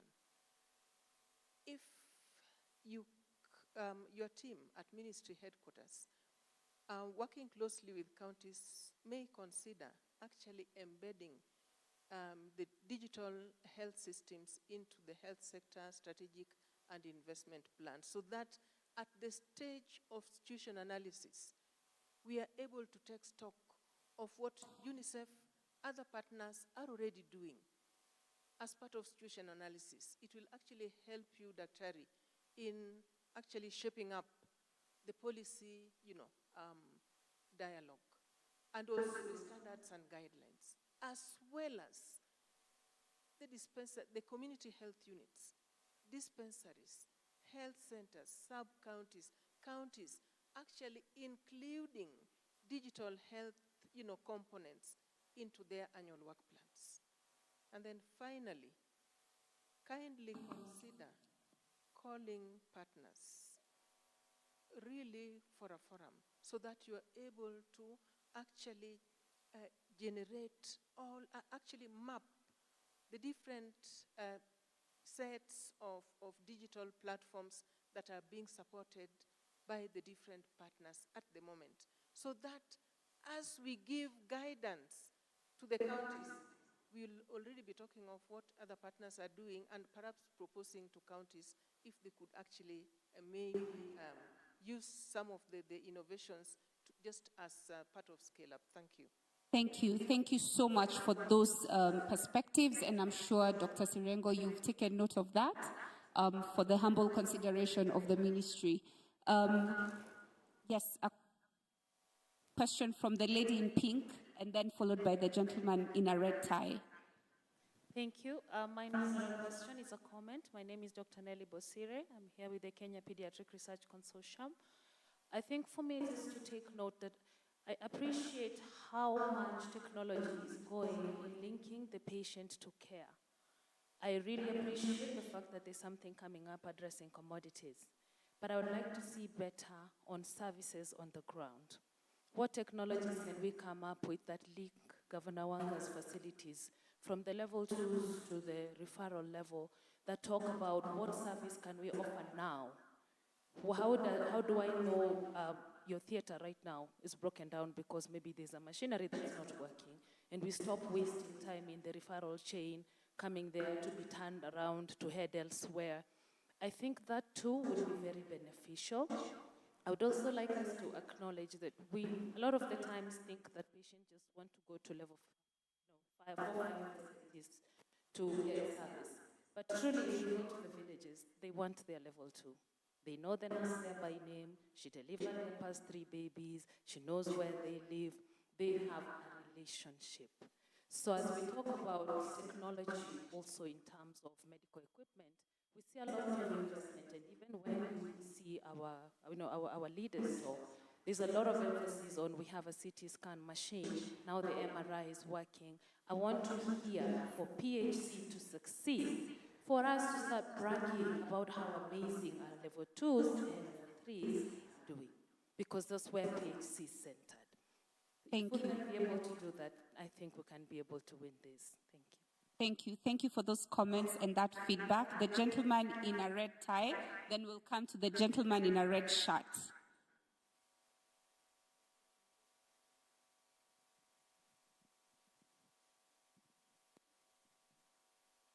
Thank you very much. My name is Dr. Andrew Muruka. I work for the Ministry of Labor. I have 2 questions, I think, for Madam Rita. The first one is that, is it possible to develop digital solutions to manage congestion, particularly on the lines, when you are going to hospital? I mean, I don't have to go to a very crowded hospital. I should be able just to know that this hospital is crowded, maybe I should go to this other one. I mean, something like that, so that workers in particular spend the least time in the hospital, then they spend the most time at the workplace. That is number 1. Number 2 is it possible to develop digital solutions for bed management? Beds in hospitals. Sometimes you go to hospital, you leave your bed, you are admitted only to go and share a bed with another person.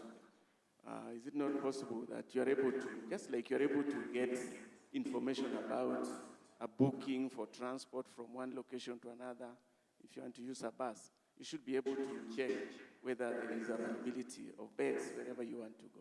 Thank you. Thank you so much, Daktari, for those questions. As Rita, you're ready to answer?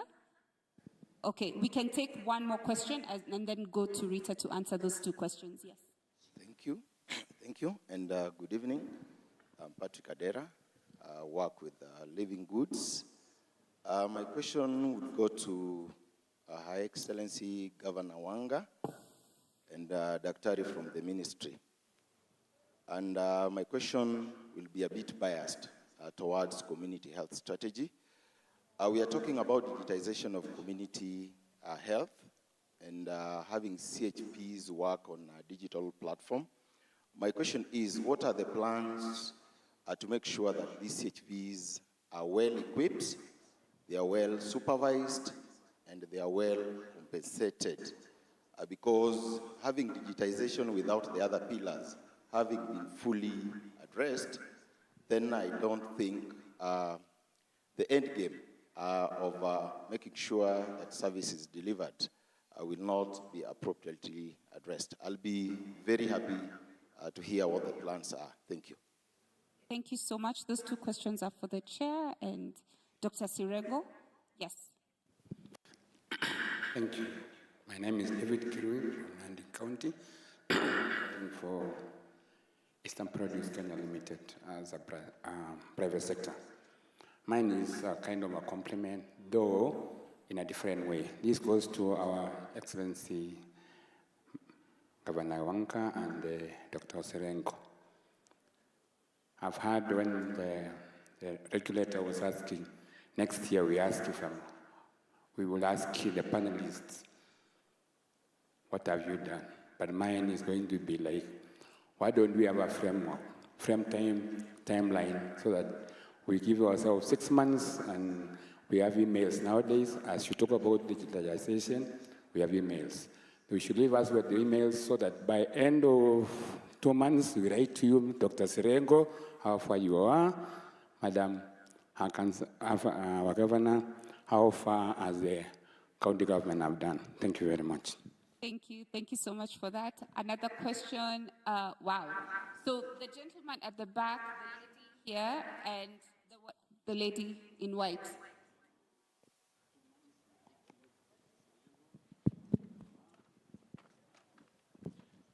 My name's Joel Rugut from Wasingishu County.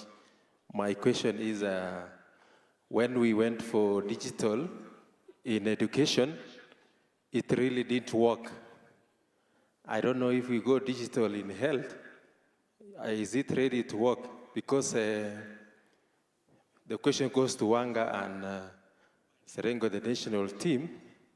You realize that our daily data that we are taking in our hospitals, we normally give data at the end of the month, but we don't do it on daily basis. So I'm very worried if we can really achieve that. Thank you. Thank you. Our session chair and Dr. Sirengo seem to be really in the hot seat.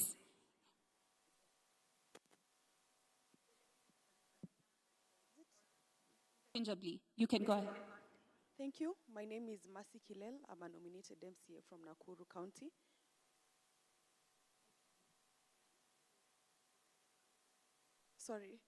My name is Mercy Kilel, a nominated MCA from Nakuru County.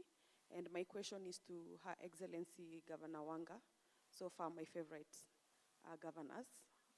I want to ask, what are your policy directions that you've taken as a county as far as HIV and reproductive health goes?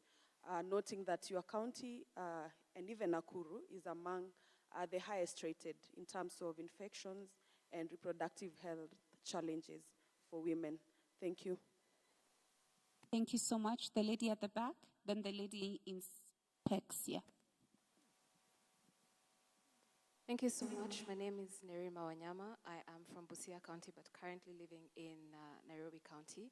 And I'm glad that she asked that question about HIV and pregnancy, because my question is sort of related. It's an open question, although I would like to put the governor and Dr. Sirengo on the hot seat one more time. In everything I've heard, a lot has been said about HIV and how digitization is working for the HIV sector. However, HIV as it is it compromises the immune system, and some of us come from counties where malaria is a very, very huge problem. Is there any current intervention in the ministry, in the counties, in MTIBA, for example, where there's integration of that kind of information? So someone who goes to the hospital with malaria symptoms, there's active data, live data that says, oh, they are HIV positive, this is how far they stand, they recently tested positive for pregnancy, this is how old they are, etc., etc., etc. It would be interesting to have that information available so that we know what needs to be done to save lives across board. Thank you. Thank you, Nerima, for that. The lady in specs, then the gentleman, and then the lady in brown. We will sleep here tonight. Thank you very much. My name is Mary Mwami, and I work for African Institute for Development Policy. And majorly we look on issues to emphasize on use of evidence, generation and use in research, and also in decision making. My question goes to Dr. Sirengwa and Honorable Gladys Wanga. Because when you look at data, we keep on talking of digitization, but the aspects of data that there are so many organizations. We have development partners, we have different organizations that carry out research. There's a lot of data that is out there, but are there plans by which maybe the ministry have a way in which they want to integrate these data such that when we want some information, like what we have with WHO, they put in so much data so that in case I want any information, I'm able to get it from there. But all this data that is maybe at county level, at the national level, are there any strategies maybe to have a repository where if I know information on health, I can access it at this point? Are there any plans? And if there are any, probably where are we at? I remember during the high-level dialogue, there was an indication that we need to embrace strategic purchasing so that we can use data. So this data that is all over, we have organizations like KNBS, we have KIPRA that has a lot of data. Do we have plans for putting all this data together that we can access it real time? Okay, thank you. Those two last questions, please keep them just one sentence, and then to the answers we'll start with Rita, then we go to Dr. Sirengo and Honorable Wanga.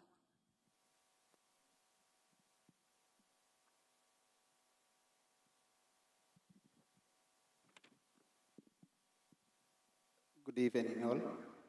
My name is Richard Kihara Kabiru. I work at National Cancer Institute of Kenya. My question, I would direct it and put it in short. Through the ministry for the digitized platform, how are you interoperability towards NCD cases, in this case, the cancer learner or cancer data, to the National Cancer Registry? On top of that, I would like to maybe to the panelists that make aware that we are digitalization in terms of M-Salatani as National Cancer Institute, and also we are trying to do a digitalized patient navigation method for the cancer care. Thank you. Thank you. And to the very last question, just one sentence, please. Then we go to the answers.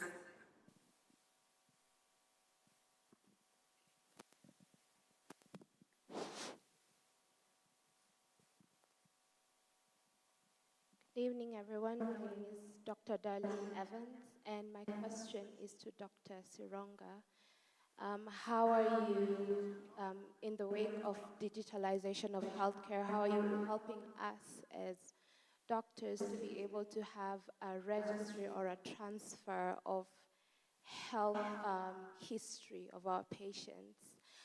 Because a big issue we have is when a patient goes from, say, Mombasa to Eldoret, and the history is so long because they have diabetes or hypertension.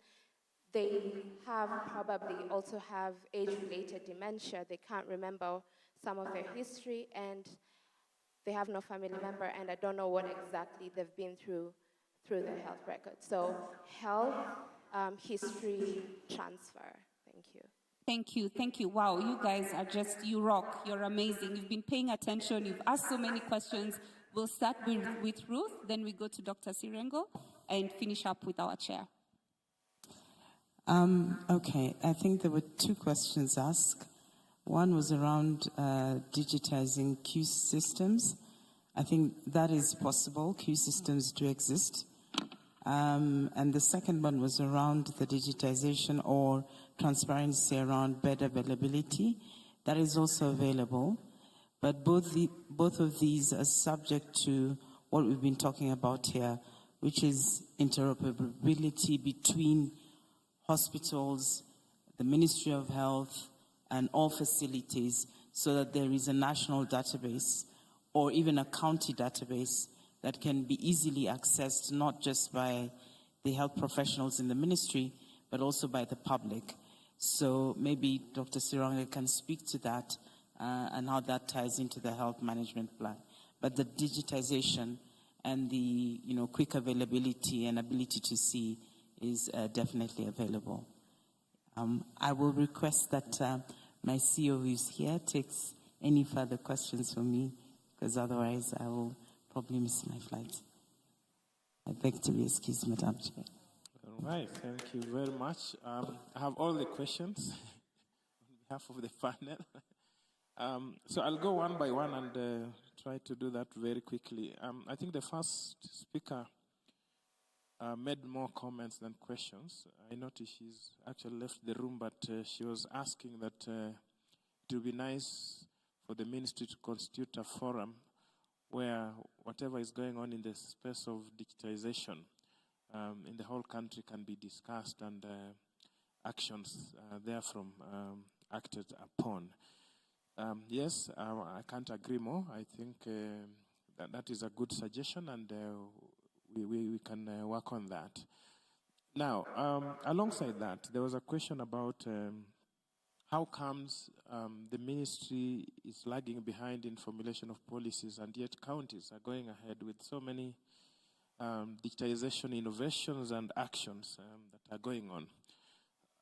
In my remarks, I did mention that as a ministry, our job is to make policies. And towards digitization, we have, number one, started the journey of putting together guidelines and standards that will regulate the use of the different digital platforms that are currently happening. For most of you, I know you understand that as a government, we cannot pick one innovation from a certain corner and make it a recommendation for the country to follow. We use evidence-based programming and research findings that are of very high quality to inform our policy guidelines. And so we want to encourage those innovations happening in the counties to continue, so that then together, when we do pooled review of the evidence, we can say, yes, these innovations work, and we recommend that that's the way to go. So that's the process. So you should not feel discouraged that the counties are doing things and the national government is watching. It's part of the process, and we encourage that. There are three questions that were linked that I want to answer, all of them in one breath. One question was asked about technologies that exist or are being worked on to link level 1 through to level 6 health facilities. I think this came from Dr. Bosire. Mr. Odera, you also asked what is the digitization plan for community health strategy, and I think David also asked about the timelines. In my remarks, I think I did not mention it, but it's part of what I'm supposed to say. Currently, as we speak, UHC is on the top agenda for the Minister of Health and the Government of Kenya. In fact, as a matter of fact, the patron of UHC is His Excellency the President. And come October 20th this year, you are going to see something happening in terms of a big launch for UHC. And towards that, the ministry has already started the journey to get us there. Last week, our cabinet secretary launched a health facility census sort of assessment to look at the level of services that are available from level 1, which is the community, to the dispensaries, to the health centers, and up to level 4, so that we are able to map the community primary care networks for purposes of delivery of UHC, so that we know in this ward, for instance, we have this kind of services, these facilities with this level of services in terms of infrastructure, in terms of equipment, in terms of human resource, so that when the community health promoters do their work and refer patients, they're doing that best on the available services. They're not guessing. And to facilitate the community health promoters, the national government, together with the counties, through a co-funding mechanism, are going to equip the 100,000 community health promoters with mobile gadgets that will be able to collect data for individuals at the household level, not just sicknesses, but health and wellness data. So that in every community health unit, the supervisor of that community health unit is able to say that these are the predominant conditions that are in this ward of mine or community health unit, and therefore link them appropriately to the services. So the journey has begun. It may not be as fast as we want it to be, but we will surely get there. Okay? Then there was a question, I hope that answers the issue of timelines. Yes. And then there was a question from Nerima on the plan to integrate information so that, and she used the example of HIV and malaria and pregnancy. Yes, this is what we are working towards, to the point that when we have what we call the digital superhighway, all the digital platforms for different disease entities are linked into one. So that if a patient goes for one service, they should actually be treated holistically. It's a time I think we need to move away from the parallel programming that we've always had.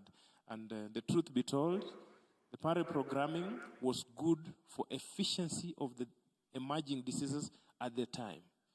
With what we've learned now, we are going to have all this in one place. Okay? And that also should answer the question of patient data migration. I think it came from the last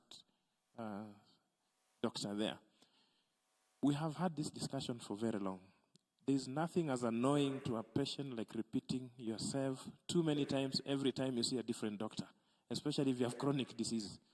You are here in Eldoret, you walk here at MTRH, you say your story, you are given medications, and probably you live here.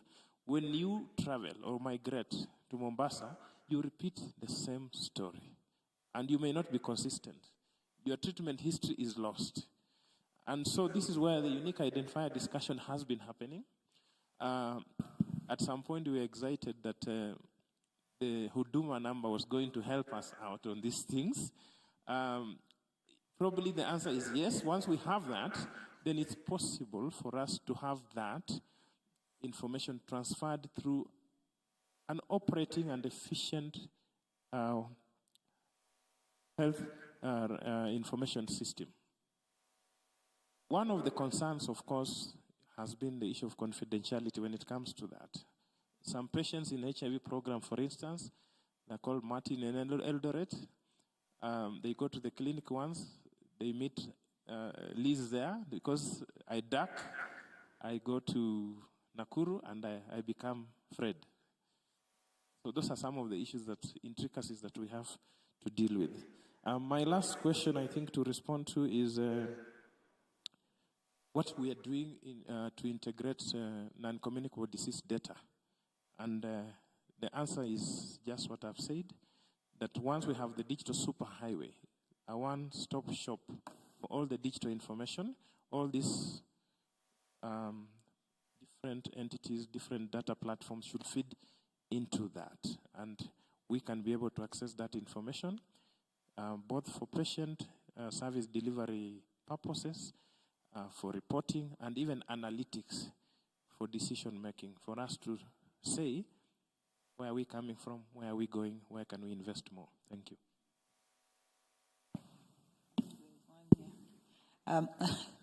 Thank you, Dr. Sirengo. I think you have answered a lot of the questions that we were asked together. So I will just make maybe one or two comments. One, I wanted to associate with the comments of Susan earlier. Dr. Susan, who said the national government must speed up and bring to scale these things that we are doing. You know, Dr. Sirengo, we can't talk here forever. We worked with you in ASCOP. Now I went to Parliament for 10 years. Now I've become governor. Surely we are still talking. These things, they are still coming. They are coming slowly. And that's why David was saying, give us timelines.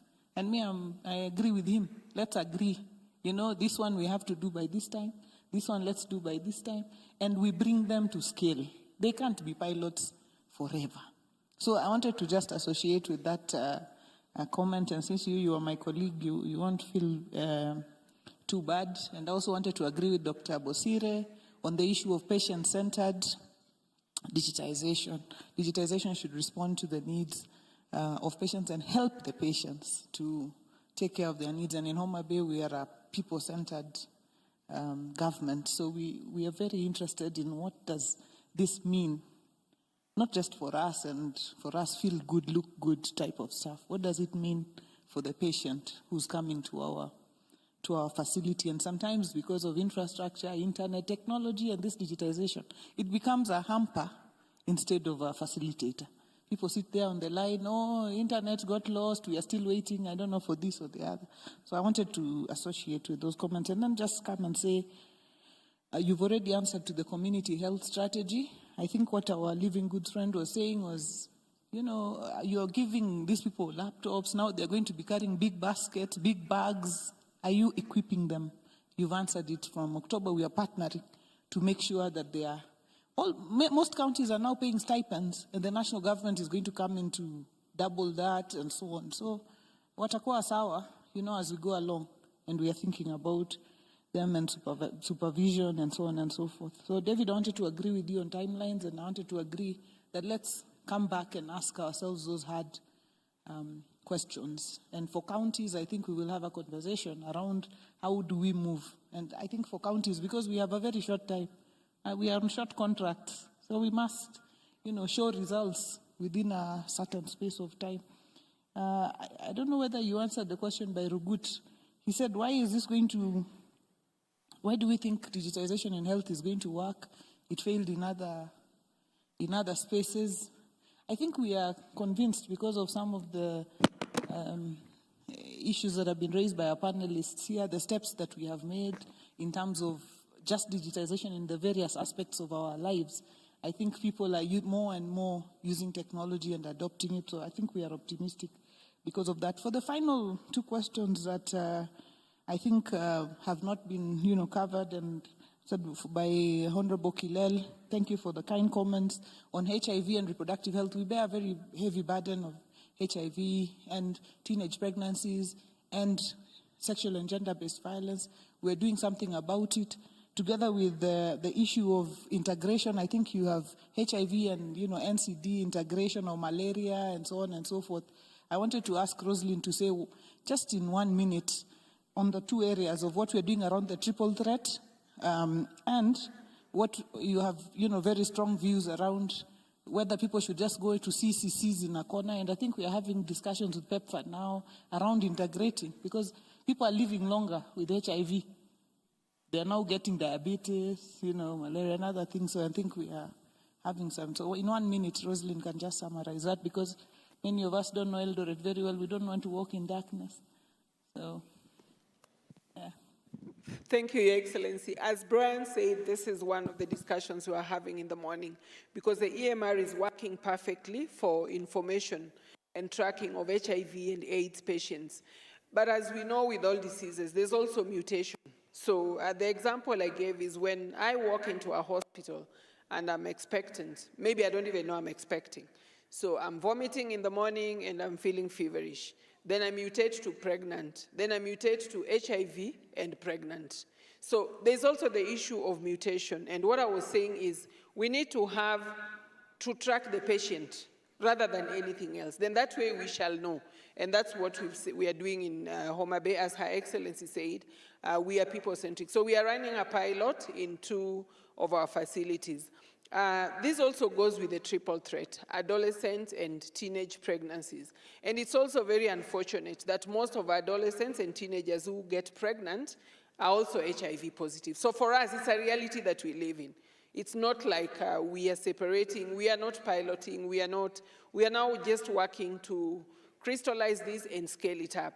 And lastly, Your Excellency, somebody asked a question on data and asked, why don't we have data in one place? Data is mined for different reasons. The reasons that are mining data might not be the reasons that AMREF is mining. The same data from the same person. So we also have to talk about and consider the volatility of data, and especially health data in regards to what I've said. As counties, our data adds up to Dr. Sirengo's national health data, but he wants it in pillars. He wants this information under 15, mothers, under 19, over 20, and so on. So yes, we are working towards that crystallization and ensuring that we have a one-stop shop so that our patients are able to know what they are suffering from. Thank you. Wow. Thank you so much, everyone, for your contributions and most importantly, for your time and for your engagement. This is one of the most engaging sessions I've had the privilege to moderate. So thank you so much for such a vibrant audience that we've had. Thank you so much, panelists, for your insights, for your time, for your commitments that will hold you to. So asante sana to everyone. I just have 3 announcements. One is the panelists, please just 2 minutes for a quick photo with just as a panelist and as well as with the secretariat. And then Katra and her team have invited everyone for a dinner at 7:30. Thank you so much. It's right at that tent, right adjacent to us. So again, I can't say thank you enough for your time, for sitting here, for listening, for sharing your insights, and for the call to action and the commitments. Thank you so much. Kwaheri.